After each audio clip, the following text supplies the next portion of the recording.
হাজার হাজার টাকা নিয়ে গেল এক ভুয়া সাংবাদিক।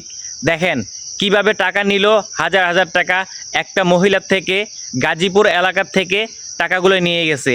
আপনারা ভিডিওটা দেখেন আগে, তারপরে বিস্তারিত বলতেছি। এলো কার্ড না? আপনাদের অফিস কোন জায়গায়? আমাদের অফিসের থেকে আপনার কাশিমপুর। আর কে আছে?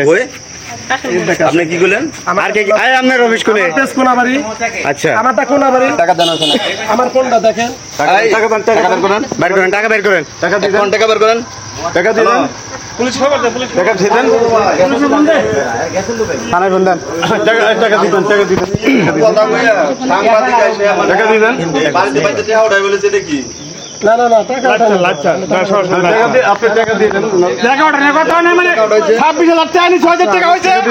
এই যে টাকা, এই যে টাকা, এই যে টাকা, এই যে টাকা, এই যে টাকা দিল, দেন এদিকে দেন, এই যে টাকা, এই যে টাকা, এই মহিলা এই টাকাগুলো নিছে, এই দেখেন, এই মহিলা আর কি আপনারাও আচ্ছা করেন, আপনি ভিডিও করেন,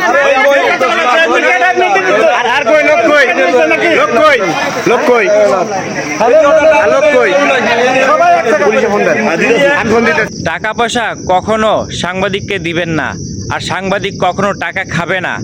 এই ভুয়া সাংবাদিক টাকা খাইছে কি কারণে আমি সঠিক জানি না। গরিব অসহায় মানুষের কাছ থেকে কিভাবে টাকা হাজার হাজার টাকা লুটিয়ে নিল, চিন্তা করছেন এবার? তাহলে ওনারা কত বড় একটা টিম আছে, গ্রুপ আছে, সবাই মিলেমিশে কিন্তু এই কাজগুলো করে ভুয়া সাংবাদিক সাইজা। আপনারা প্লিজ ভিডিওটা শেয়ার করে অন্য কাউকে দেখার সুযোগ করে দিবেন। আপনারা চিনে রাখেন এই যে এই মহিলাটাকে, এই পুরুষটাকে চিনে রাখেন। যেখানে যাবে সেখানে আপনারা হুঁশিয়ার হয়ে যাবেন। কখনো আপনারা সাংবাদিককে টাকা দিবেন না, আর ভালো সাংবাদিক কখনো আপনার কাছে টাকা যাবে না। প্লিজ ভিডিওটা শেয়ার করে অন্য কাউকে দেখার সুযোগ করে দিবেন।